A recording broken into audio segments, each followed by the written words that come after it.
அல்லேலூயா. இன்றைக்கு தாயின் தினம். தமிழ் என்ன சொல்லுவாங்க? அந்நியர்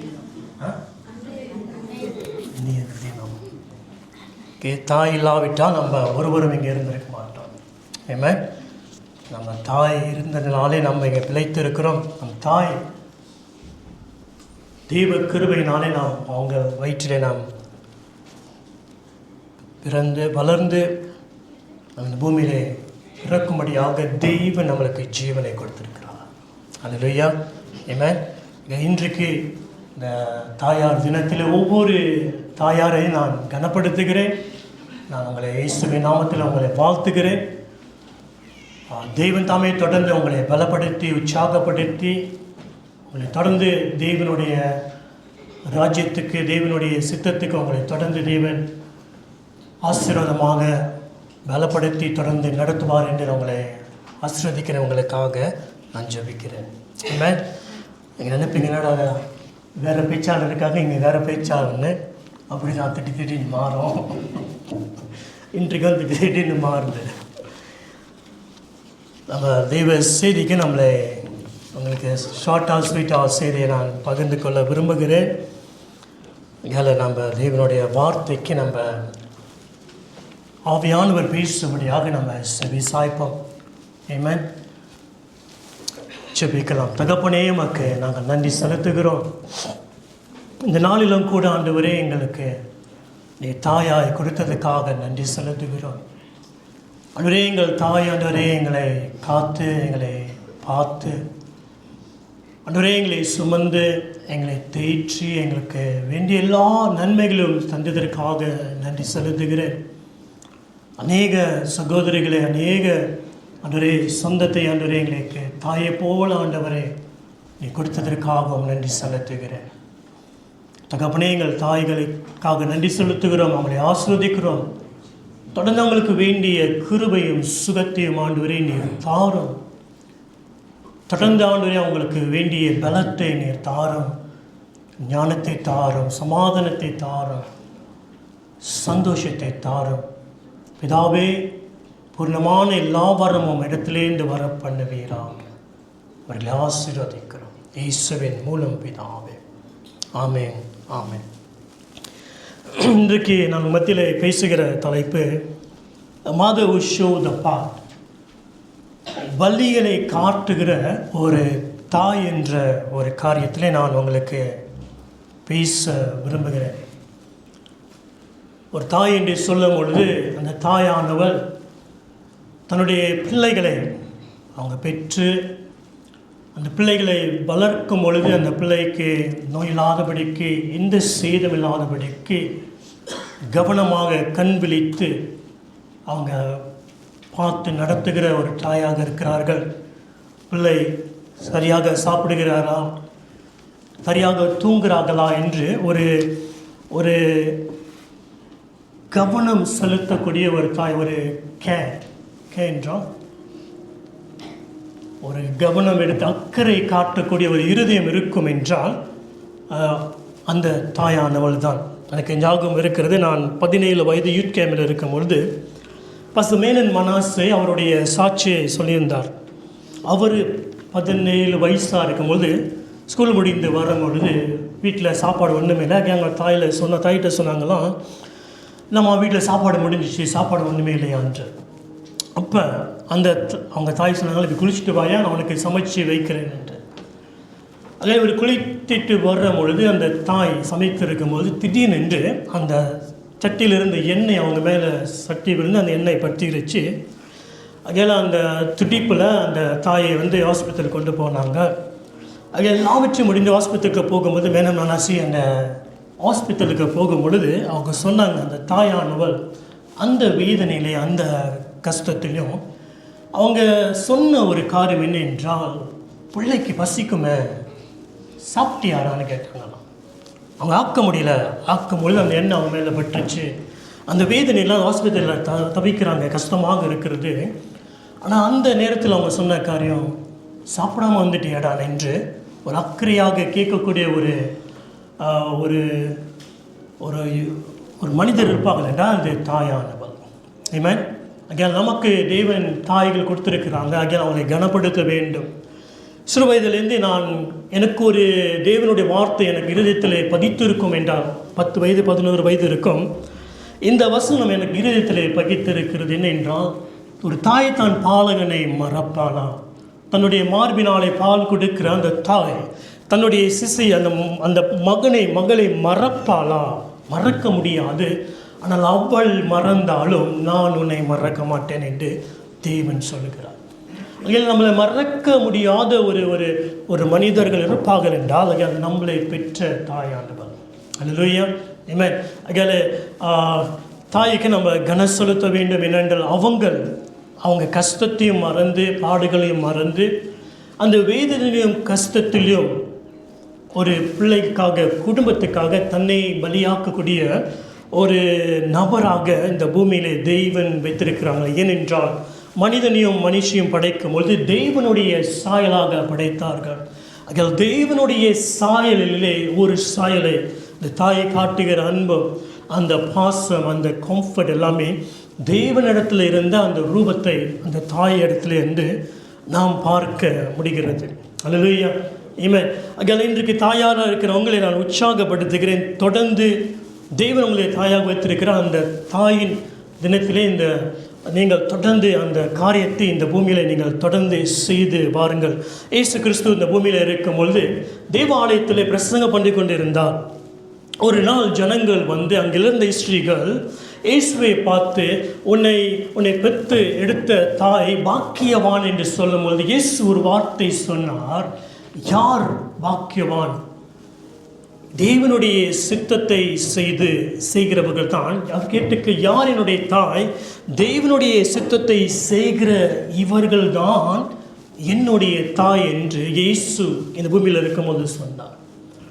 அவர் இந்த பூமியிலே இருக்கிற சகோதரிகளை பார்க்கும்போது அவர்கள் தேவனுடைய சித்தத்தை செய்வார்கள் என்றால் அவர் என்ன சொன்னார்? இவர்கள் என்னுடைய தாய். அல்லேலூயா. உங்களுக்கு ஒரு பொறுப்பு இருக்கிறது. நீங்கள் என்ன செய்ய வேண்டும் என்றால் தேவனுடைய சித்தத்தை செய்கிற ஒரு தாயாக இந்த பூமியில் எழும்ப வேண்டும். அல்லேலூயா. என்றால் தேவனுடைய சித்தத்தை செய்கிற ஒரு தாயாக எழும்புவீர்கள் என்றால் இன்னொரு தலைமுறை உங்களை நம்பி பிதாவானவர் கொடுத்த அந்த தலைமுறைக்கு நீங்கள் என்ன செய்கிறீர்கள்? ஒரு பாதையை காண்பிக்கிறீர்கள். ஏனென்றால் தாயானவர் ஒரு பிள்ளை ஒரு காரியத்தில் கடந்து போக வேண்டும் என்றால் அந்த இடத்துல போகும்போது அந்த பிள்ளைக்கு அந்த பாதையிலே கடந்து போக முடியாதபடிக்கு பாடுகள் இல்லை, அநேக கல்லுகள் இருக்குது, இல்லாட்டி முள்ளுகள், அப்படிப்பட்ட காரியம் இருக்கும் என்றால் அந்த தாயானவர் முதலாவது அந்த காரியங்கள் தன்னுடைய பிள்ளைகளை சேதப்படுத்தக்கூடாதபடிக்கு அவள் இறங்கி அந்த காரியத்தை எல்லாம் என்ன செய்வாள்? அதை நவுத்தி போட்டு அந்த வழிகள் என்னுடைய பிள்ளைகள் எந்த சேதமில்லாதபடிக்கு செல்ல வேண்டும் என்று செய்யக்கூடியவள் ஒரு தாயாக காணப்படுகிறார். அல்லேலூயா, ஆமென். அப்படிப்பட்ட இருதயத்தை தெய்வன் உங்களுக்கு கொடுத்திருக்கிறார். அந்த இருதயத்தை என்ன செய்ய வேண்டும்? தேவனுடைய சித்தத்தை செய்வதற்கு நீங்கள் தொடர்ந்து அதில் பயன்படுத்த வேண்டும். ஒரு வசனத்தை வாசிக்க கேட்போம். ஜட்ஜ், நியாயாதிபதிகள் 5ஆம் அதிகாரம் வசனம் 6-7. Book of Judges chapter 5 verse 6 and 7.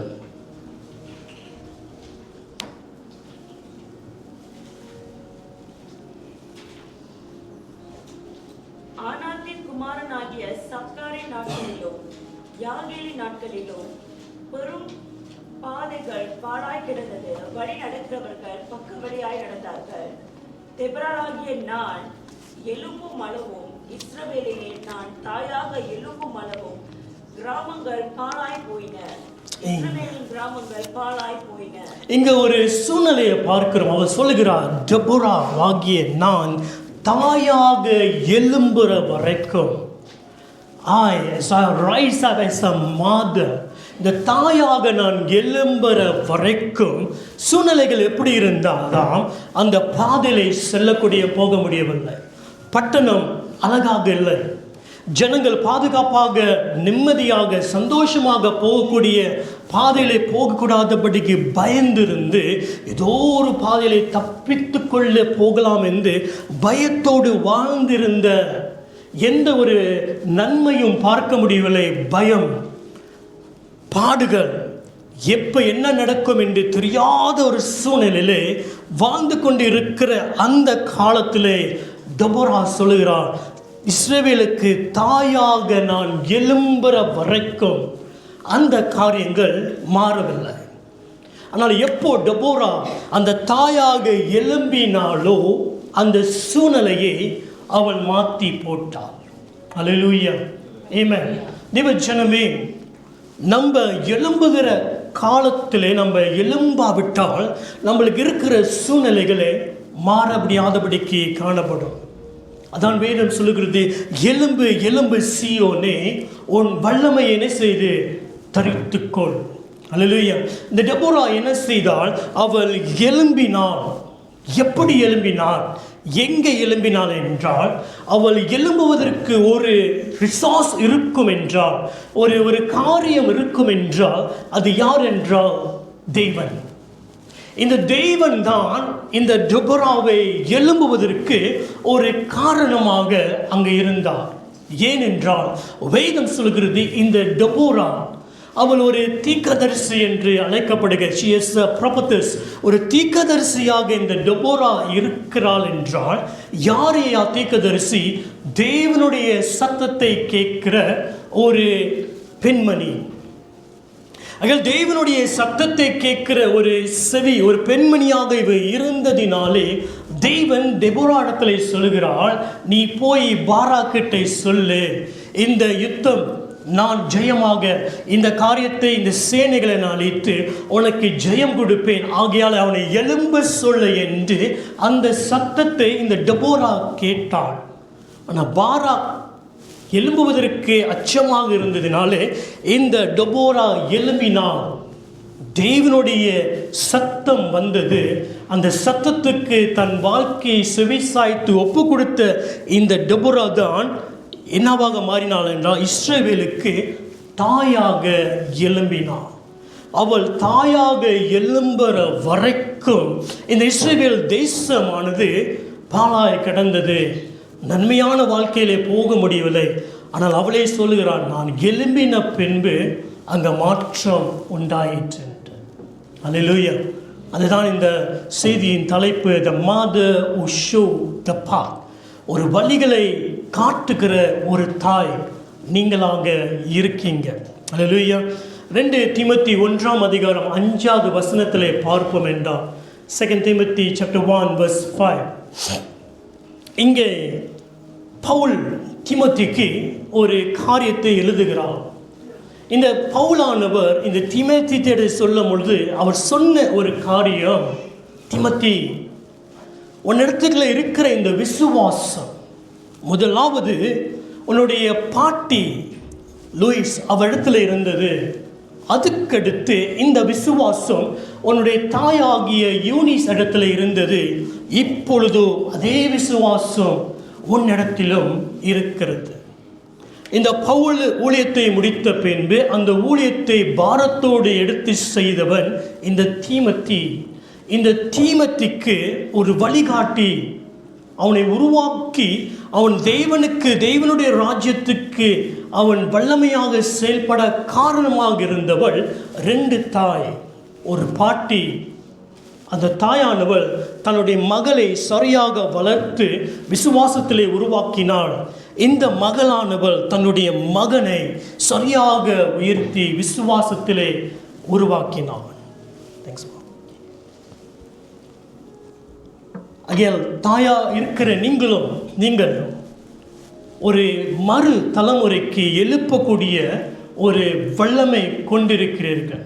இதே தெபோரா தான் தி புக் ஆஃப் ஜட்ஜஸ்ல நியாயாதிபதி 4 அதிகாரம் 9 வசனத்திலே பார்ப்போம் என்றால், அவள் சொல்லுகிறார், பெண்ணுடைய கரத்தினாலே இந்த பிரியப்பட்ட காரியங்கள் நடக்கும் என்று.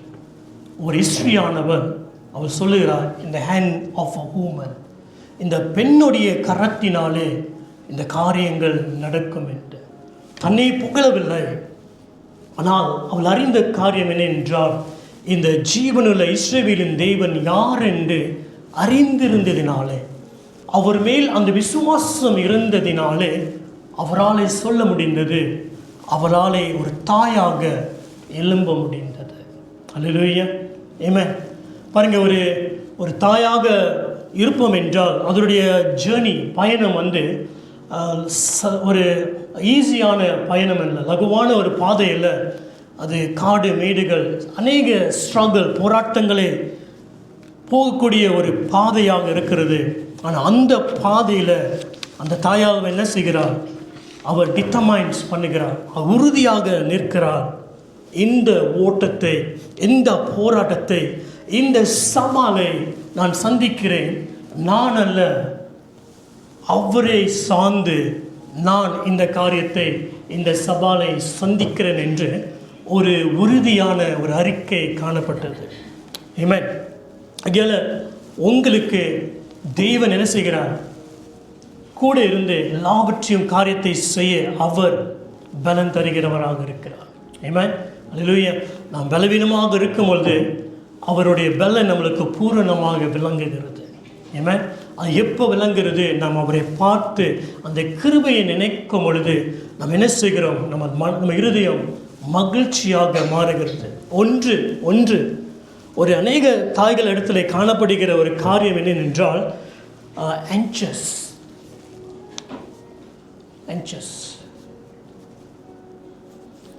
அது அமைதி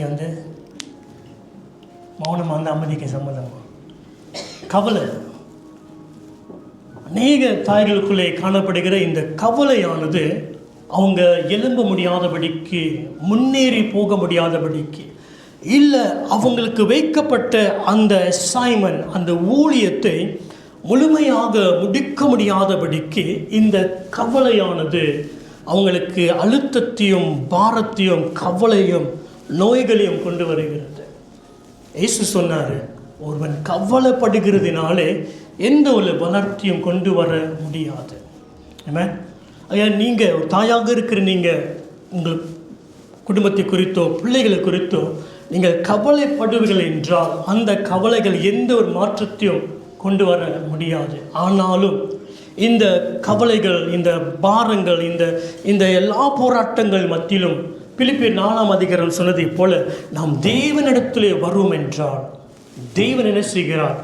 அவருடைய பாரத்தை, அவருடைய காரியத்தை நம்மளிடத்துல கொடுத்து நம்மளுடைய பாரங்களையும் கவலைகளையும் அவர் சுமந்து கொண்டு நம்ம வாழுகிற இந்த வாழ்க்கை நாட்களில் என்ன செய்கிறார்? அவர் கூட இருந்து எல்லா காரியத்தையும் செய்து முடிக்க அவர் நமக்கு போதுமானவராக இருக்கிறார். அல்லேலூயா, ஆமென், ஆமென். அநேகரை பார்த்திருக்கிறேன், தேவனுக்கு வைராக்கியமாக எழும்பினவர்கள், ஆனால் தன் குடும்பத்தின் கவலையினாலே அந்த வைராக்கியத்தில் நிற்க முடியாதபடிக்கு சோர்ந்து போனவர்கள், இல்லை தேவன் வைத்திருக்கிற காரியத்தை சரியாக முடிக்க முடியாதவர்களை நான் பார்த்திருக்கிறேன். அதில் அப்படிப்பட்ட சூழ்நிலைக்குள்ளே போக வேண்டாம் என்று உங்களை உற்சாகப்படுத்துகிறேன். என்ன சொல்கிறேன்? கவலைக்கு இடம் கொடுக்காதபடிக்கு இந்த கவலையை மேற்கொள்வதற்கு நீங்கள் தேவனை சார்ந்து வாழ வேண்டும். அல்லேலூயா, ஆமென். இந்த நம்மளுக்கு தெரிந்த 2 நபர் 17ஆம் நூற்றாண்டிலே யூரோப்பா தேசத்தில் அமெரிக்கா கண்டத்தை அசைத்த இந்த 2 மனிதர்கள், ஜான் வெஸ்லி, சார்ல்ஸ் வெஸ்லி, இந்த 2 நபர்கள். இவர்களுடைய தாயார் பேர் சுசானா வெஸ்லி.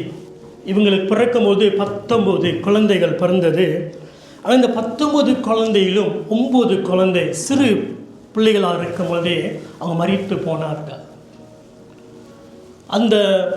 அதில் இன்னொரு பிள்ளை ஏதோ அந்த மேய்ச்சி இது பண்ணும்போது இப்படியே தவறுகிறது, அந்த பிள்ளையும் மரித்து போயிட்டு.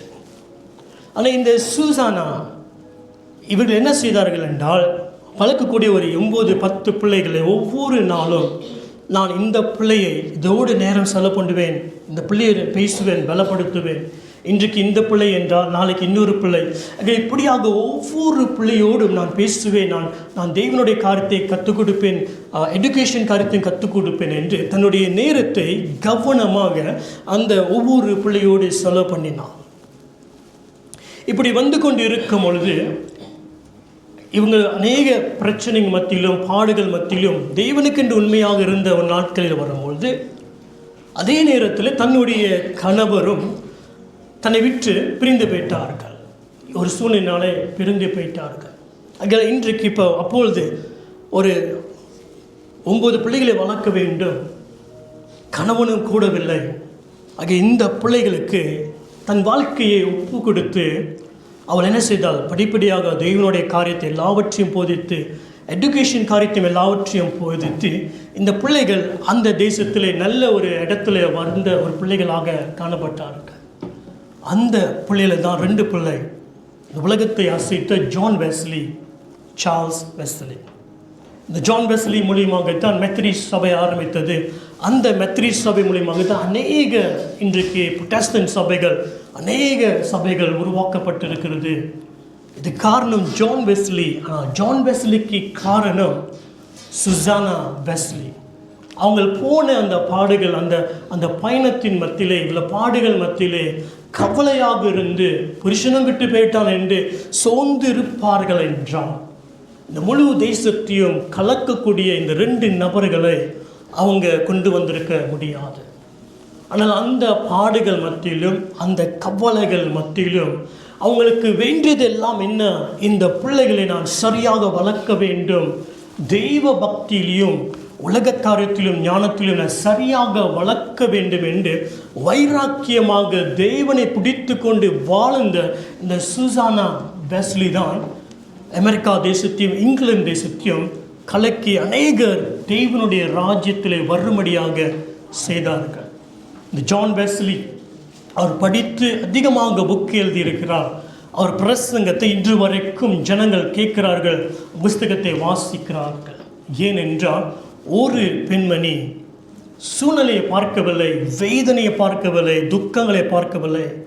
அவர் பார்த்ததெல்லாம் பிதாவின் சித்தத்தை நான் செய்ய வேண்டும், தனக்கென்று கொடுக்கப்பட்ட அந்த ஜெனரேஷனை நான் அவருக்கென்று உருவாக்க வேண்டும் என்று ஒரு வைராக்கியம். அல்லேலூயா. பாடுகள் இல்லையா? பாடுகள் இருந்துச்சு. கஷ்டங்கள் இல்லையா? இருந்துச்சு. அவ்வளவு வேதனை மத்தியிலும் தன் கணவன் விட்டு போனாரா? விட்டு போனார். ஆனால் அதையும் சகித்து கொண்டு தேவனுக்காக இருந்ததினால தான் இன்றைக்கு மெத்தடிஸ்ட் சபை உலகமெங்கும் இருக்கிறது. ஜான் வெஸ்லி என்று பேர் தேவனுக்கு மகிமையாக சொல்லப்படுகிறது. இந்த ஜான் வெஸ்லியோட பேர், அதுக்கடுத்து இப்படிப்பட்ட தாக்கத்தை கொண்டு வந்து டிஆர் மூடி இப்படிப்பட்ட மனிதர்கள் எழும்பின காரணம் என்ன? ஒரு தாய் அப்படிப்பட்ட காரியத்தை செய்தார். இன்றைக்கு நம்ம விளக்கு இல்லைன்னா நம்ம என்ன செய்வோம்? இருட்டில் தான் உட்கார வேண்டும். உலகத்தில் தேவன் முதலாவது வெளிச்சம் உண்டாகட்டும் என்று சொன்னார். அந்த வெளிச்சம் உண்டாயிட்டு, வெளிச்சம் நல்லது என்று தேவன் கண்டார். அதுக்கடுத்து 18ஆம் நூற்றாண்டில் வரும் பொழுது சயின்டிஸ்ட் வரும் பொழுது இந்த ஒரு சயின்டிஸ்ட் தாமஸ் எடிசன் அவர் தான் என்ன செய்தார்? இந்த எரிகிற அந்த பல்பை கண்டுபிடித்தார். இந்த கதை உங்களுக்கு தெரிந்திருக்கலாம். ஆனால் இந்த தாமஸ் எடிசன் 4வது படிக்கும் போது நினைக்கிறேன், அவன் ஸ்கூலுக்கு போகும்போது ஸ்கூல் பிரின்சிபல் அவனுக்கு ஒரு லெட்டரை கொடுத்து, நீ இதை திறக்காத, இந்த லெட்டரை எடுத்து போய் உன்னுடைய அம்மா இடத்துல கொடு, நென்சி தன் தாயாரத்தில் கொடு என்று அனுப்பிவிட்டான். ஆக இந்த மகனுக்கு தன்னுடைய கைகளில் என்ன இருக்குன்னு தெரியாது. ஆனால் அந்த லெட்டரை எடுத்துக்கொண்டு தன் தாயார் இடத்துல போனோன்னு அந்த தாயார் அதை வாசிக்கும் பொழுது தன்னுடைய கண்களிலே கண்ணீர் வருகிறது. ஏனென்றால் எழுதின அந்த லெட்டர் என்னதென்றால், உன்னுடைய பிள்ளைகள் இஸ் ரிட்டார்டட்னா மூல வளர்ச்சி இல்லாத குழந்தை. ரிட்டார்டட்னா ஒரு பிள்ளைகளை கேவலப்படுத்துகிற ஒரு வார்த்தை. மூல வளர்ச்சி இல்லாத ஒரு பிள்ளை, உன்னுடைய பிள்ளையின் ஸ்கூலில் படிக்கிறதுக்கு தகுதி இல்லை, ஆகையால் நீ ஸ்கூலுக்கு அனுப்பாதை, நீனே வீட்டில் வைத்துக்கொள் என்று எழுதினது தான் அந்த சூறா இடத்துல. இதை வாசித்த தன் தாயின் கண்ணீரில் கண்ணீர் வருகிறது. ஆனால் தாமஸ் எடிசன் கேட்கும்போது, ஏம்மா ஏன் அழுவுறீங்க, ஏன் என்ன என்று சொல்லும்பொழுது அந்த தாயார் சொன்னாங்களாம், இல்லையா, நீ போன ஸ்கூலில் உன்னை போல ஞானவான் யாருமே இல்லை, அகையில் உனக்கு கற்றுக் கொடுக்கக்கூடிய டீச்சரும் அவங்க இல்லை, தகுதியான டீச்சரும் இல்லை, அகையில் உங்கள் அம்மாவே வீட்டில் இருந்து கற்றுக் கொடுக்கும்படியாக அவங்க அனுப்பிவிட்டார்கள் என்று சொன்னார்கள். இந்த தாமஸ் எடிசன் தான் இவன் வளர்ந்து தன் தாயார் அவன் அதிகமாக லைப்ரரி இப்படிப்பட்ட இடத்துல போய் பக்கத்தில் அமர்ந்து அவனுக்கு சொல்லிக் கொடுத்து கற்றுக் கொடுத்து அநேக நேரங்களை அவனுக்கு கற்றுக் கொடுப்பாளே. ஏனென்றால் நென்சி ஒரு டீச்சராக இருந்ததினாலே இந்த பிள்ளைக்கு கற்றுக் கொடுத்து அநேக காரியத்தை கற்றுக் கொடுத்தார்கள். அதில் வந்தது தான் இந்த தாமஸ் எடிசன் பல்பு கண்டுபிடித்தார். ஒரு கண்டுபிடிப்பு பொழுது அது அந்த எக்ஸிபிஷன் வைக்கும்பொழுது அந்த எக்ஸிபிஷனில் சுற்றி இருந்த ஜனங்கள் போராமைப்பட்டு அவரை அந்த இடத்துலேருந்து வருத்தி விட்டாங்க, இங்கே வேணாம் அனுப்பிவிடுங்க. ஆக இவர் என்ன செய்தார், திறந்த ஒரு ஃபீல்டில் போயிட்டு அந்த இடத்துல அந்த எக்ஸிபிஷன் வைக்கும்போது அநேக ஜனங்கள் அவர் பார்த்தார்கள். பார்த்து அவர் செய்த அந்த கண்டுபிடிப்பை அவங்களுக்கு ரொம்ப அதிர்ச்சியாக இருந்தது. ஆகையால் அதை எடுத்து என்ன செய்தார்கள்னா யுஎஸ் பார்லிமெண்ட்டில் கொண்டு போனார்கள். அங்கே போய் இந்த காரியத்தை சொல்லும் போது யுஎஸ் பார்லிமெண்ட் இப்படிப்பட்ட மனுஷனை ஏன் அங்கே கனப்படுத்தவில்லை என்று சொன்னார்கள். அதனால் இவனை அரேஞ்ச் பண்ணி அந்த பார்லிமெண்ட்டுக்கு வரும்பொழுது அவர் கேட்ட ஒரு காரியங்கள் என்னதென்றால், என்னை ஏன் கனப்படுத்துகிறீங்க, உங்கள் ஸ்கூலில் தான் எனக்கு இடம் இல்லையே, என்னை கனப்படுத்த வேண்டும் என்றால் என்னுடைய தாயாரை கனப்படுத்துங்க, அவங்க தான் என்னை கற்றுக் கொடுத்தாங்களே என்று ஒரு காரியத்தை அந்த பார்லிமெண்ட்டை சொல்லும் பொழுது அந்த பார்லிமெண்ட் இங்கிலாந்து பார்லிமெண்ட்டை பேசி நினைக்கிறேன் அந்த தாயாரை கனப்படுத்தினார்கள். ஒரு தாயானவள் இந்த உலகத்துக்கு ஒரு ஆசீர்வாதமாக ஒரு நபரை உருவாக்க முடிகிறது. உலகம் இந்த தாயை பார்த்து அந்த மகனை பார்த்து என்னமோ சொன்னிச்சு. ஆனால் இந்த தாயானவள் என்ன செய்தால் அந்த மகனையே மீண்டுமாக அவனை பலப்படுத்தி உருவாக்கி உலகத்துக்கு இதுவரைக்கும் நமக்கு ஒரு ஆசீர்வாதமாக வைத்திருக்க முடியும். அல்லேலூயா. அந்த டெபோரா சொன்னதை போல அந்த கரத்தில் வல்லமை இருக்கிறது. ஆகையால் உங்களுக்குள்ளே தேவன் ஏதோ ஒரு பலத்தை வைத்திருக்கிறார், ஒரு வல்லமையை கொடுத்து வைத்திருக்கிறார். ஏனென்றால் இந்த உலகத்தை வஞ்சிக்கும் பொழுது பிசாசம் ஏவாளை வஞ்சித்தான். அந்த வஞ்சகத்தில் விழுந்த பெண் அதே பிசாசடத்தில் தான் அவர் சொன்னார், ஸ்திரீயானவள் வித்து தான் உன் தலையை நசுக்கும் என்று. ஆகையால் இந்த ஒரு பெண் மொழி வருகிற வித்தானவள் உன்னை தோக்கடிப்பாள், இந்த உலகத்தை ஜெயிப்பார் என்று அந்த ஸ்திரீக்கு தான் அவர் சொன்னார். அல்லேலூயா, ஆமென். ஆகையால் ஒரு பெண்குள்ளே தேவன் ஒரு வல்லமை வைத்திருக்கிறார், எதற்காக? உலகத்தை மேற்கொள்வதற்காக. அல்லேலூயா, ஆமென். உலகம் கொடுக்கிற போராட்டத்தை சவாலை சந்திக்க முடியும் என்று அந்த பெண்ணிடத்திலே தேவன் அந்த பலத்தை கொடுத்து வைத்திருக்கிறார். அல்லேலூயா, ஆமென். ஆகையால் உங்களுக்கு தேவன் கொடுத்திருக்கிற அந்த பலத்திலே டெபோராயை போல நீங்கள் என்ன செய்ய வேண்டும்? எழும்ப வேண்டும். ஒரு தாயாக நீங்கள் எழும்பினால் இருக்கிற சூழ்நிலையை மாற்றி போட முடியும். அதான் டெபோரா சொல்கிறார், நான் இஸ்ரவேலுக்கு தாயாக எழும்பாத வரைக்கும் அந்த பாதைகள் அந்த அந்த ஊரானது செழிப்பாக காணப்படவில்லை. அவன் எழுந்த பின்பு ஒரு மாற்றத்தை உண்டு பண்ணினான். ஆமென். சின்ன ஒரு சாட்சி சொல்லிவிட்டு நான் 2 தாயாரை கனப்படுத்தி நான் முடிக்க விரும்புகிறேன். ஒன்று என்னுடைய தாய், இன்னொரு என்னுடைய மாமியார் மரியா பாக்கியம்.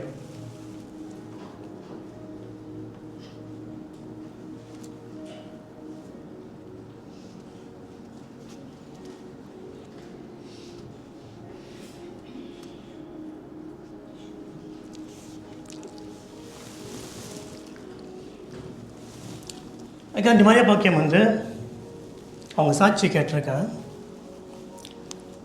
அவங்க சின்ன வயசுலேயே ஆக்கின 3ஆவது படிக்கும்பொழுது குடும்ப கஷ்டத்தினால அவங்க தன்னுடைய சகோதரிகளை படிப்பதற்கு அவங்க விட்டு கொடுத்தார்கள். ஆனால் இவங்க தான் ஸ்கூலுக்கு கொண்டு போவாங்களாம். ஸ்கூலுக்கு போகும்போது அங்கே கிளாஸுக்கு போக முடியாது. ஆனால் டீச்சர் கற்றுக் கொடுக்கும்போது சைடில் இருந்து கேட்பாங்க. அப்போ டீச்சர் பார்த்துருக்காங்க, ஆர்வம் இருக்குது, என்னை படிக்க வாய்ப்பும் இல்லை. ஏன்னா குடும்ப சூழ்நிலைனால சகோதரிகளை படிக்க வைத்தார்கள். அப்படியே இவங்க கொஞ்சம் கொஞ்சம் கற்றுக்கொண்டார்கள்.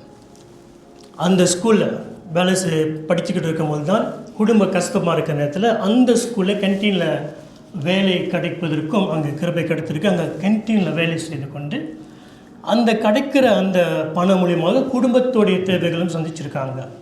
அதனால தான் அவங்க மீகோரைங்க சாபியூன் எக்ஸ்பர்ட்டாக இருக்காங்க. ஏன்னா அந்த கேன்டீனில் அந்த ஆயி கற்றுக் கொடுத்துருக்கா.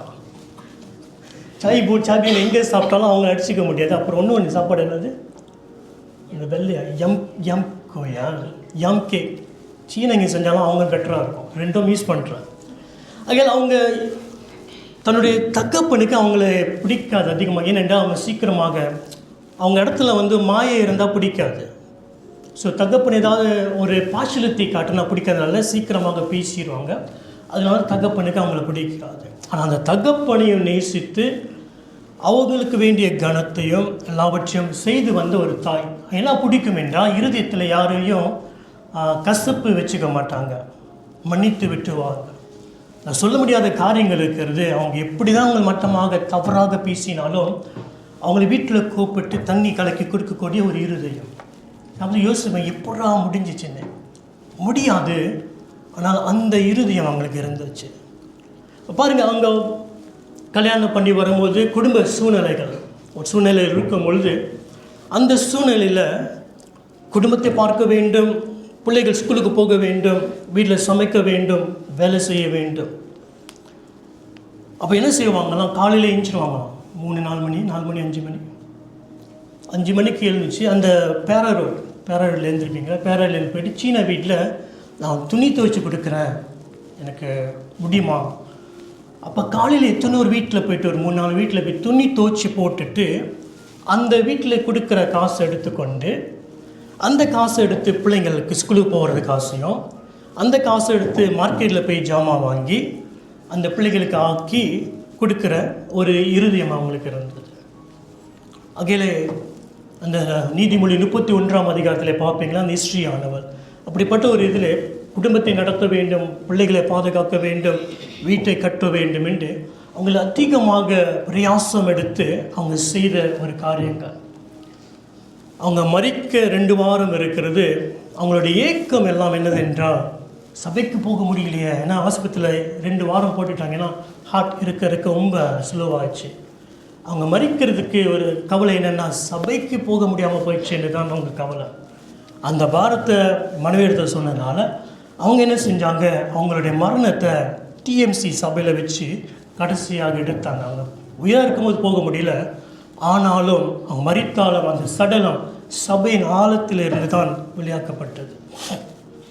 எனக்கு ஒரு ப்ரிவிலேஷன் எதுன்றால், என்னுடைய பிறந்த நாள் மறுநாள் தான் அவங்க இறந்து போனார்கள். அந்த கடைசி நாளில் நான் அவங்க போகும்பொழுது அவங்களுக்கு சாப்பாடு ஊட்டி விடுவதற்கு ஆண்டவன் கொடுத்த ஒரு ஸ்லாக்கியம். இது வரைக்கும் நான் செஞ்சதில்லை, ஆனால் எனக்கு கொடுத்த ஒரு ஸ்லாக்கியம் ஆண்டவர் கொடுத்த, அதுக்காக ஆண்டவருக்கு நான் நன்றி செலுத்துகிறேன். இவங்க நான் பாஸ்டர் தீனா ஆண்டி போல் இவங்களை குறித்து தெரியும்.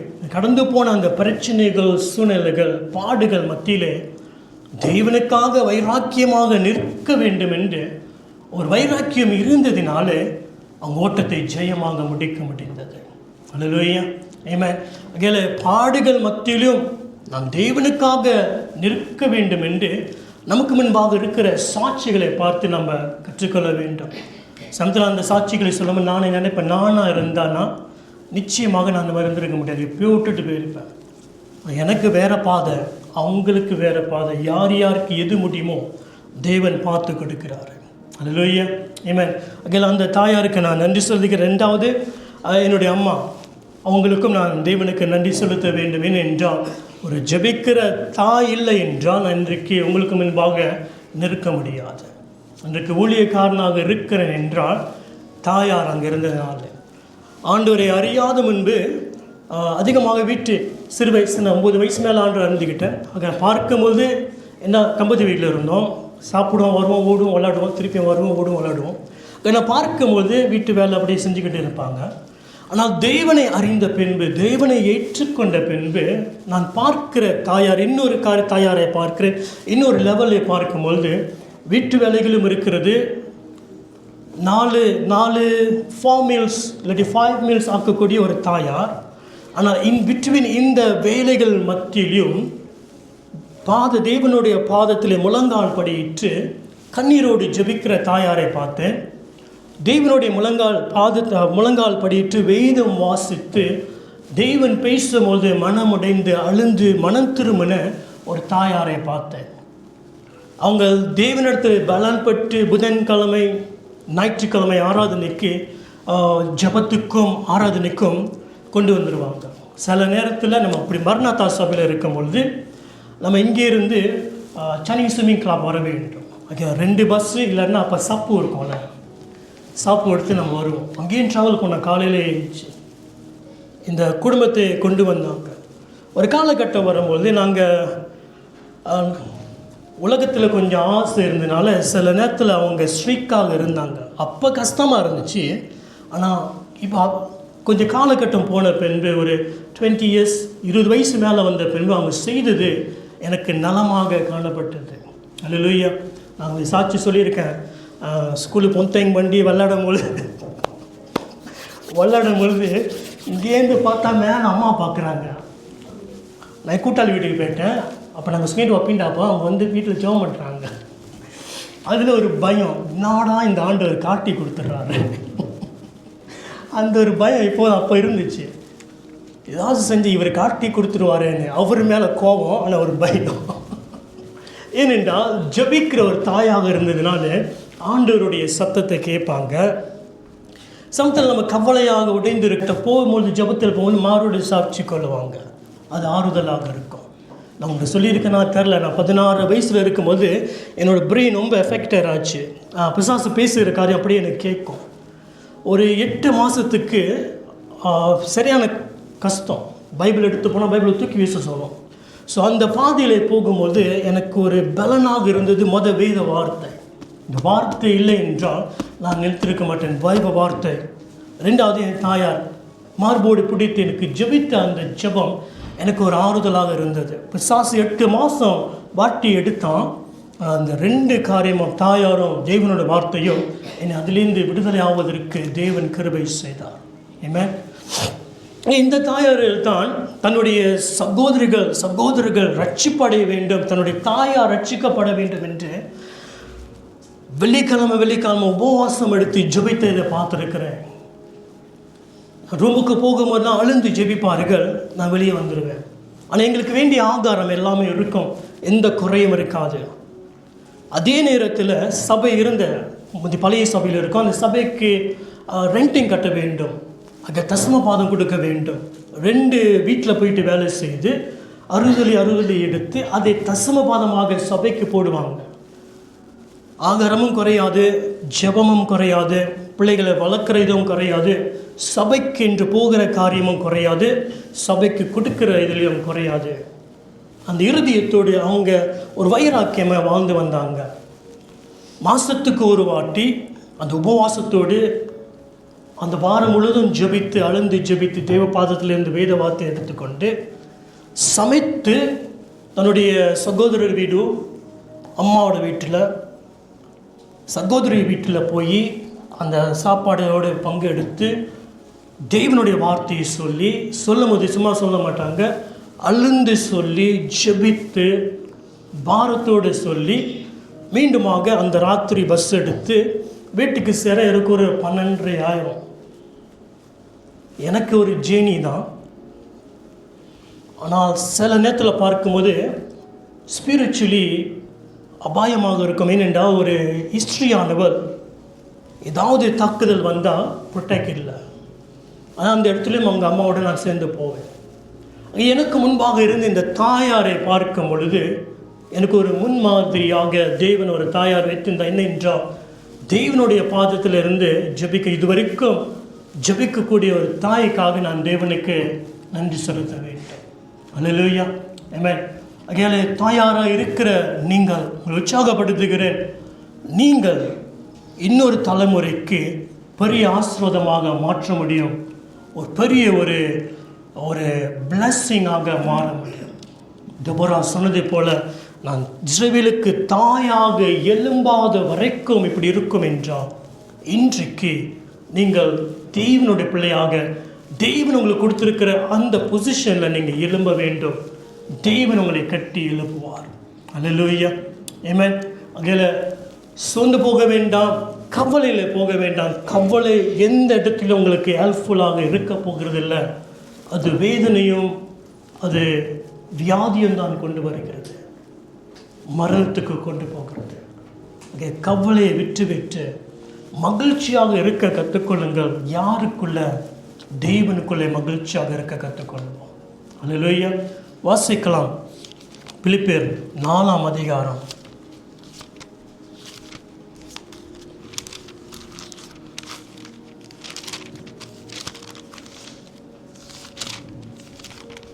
4ஆம் வசனமா?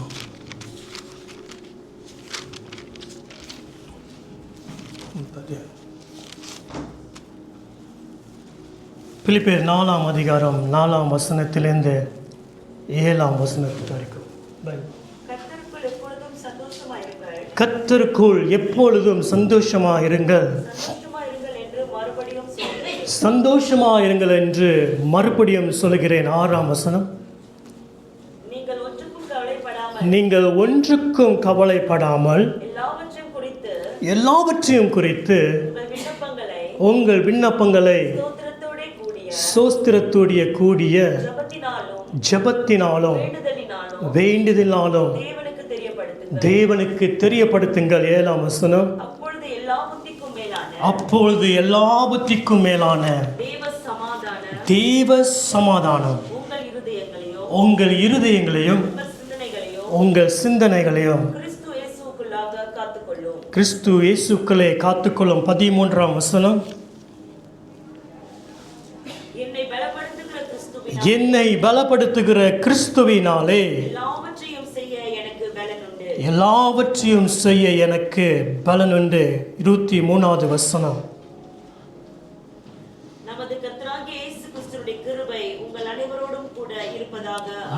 நம் கர்த்தராகிய இயேசு கிறிஸ்துடைய கிருபை ஒவ்வொரு தாயோடு இருப்பதாக. ஆமென், ஆமென். யாரும் எழுந்து நிற்போம். நாளை கூட ராப்போஜனைக்கு நம்மளை ஆயத்தப்படுவோம். அதுக்கு முன்பாக தேவனுக்கு முன்பாக நம்ம எழுந்து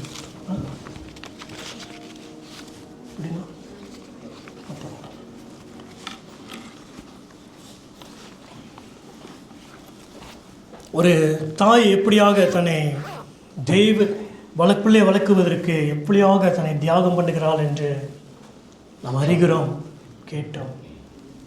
அதே போல நமக்காக சிலுவையில் தன்னுடைய இரத்தத்தை தன் பிள்ளைகளாக பெத்தெடுக்க வேண்டும் என்று, தெய்வ பிள்ளைகளாக புத்திரர்களாக மாற வேண்டும் என்று ஒரு தாயை போல தன்னுடைய எல்லா இரத்தத்தையும் சிலுவையில் இயேசு சிந்தினார். இயேசு கிறிஸ்து எருசலேமை பார்த்து கேட்ட ஒரு காரியங்கள், எருசலேமே எருசலேமே, கோழி தன் குஞ்சுகளை சேர்த்து அணைக்கிறது போல அணைக்க மனதாக இருந்தேன், நீயோ வர மனதில்லாதபடி இருந்தாய் என்று.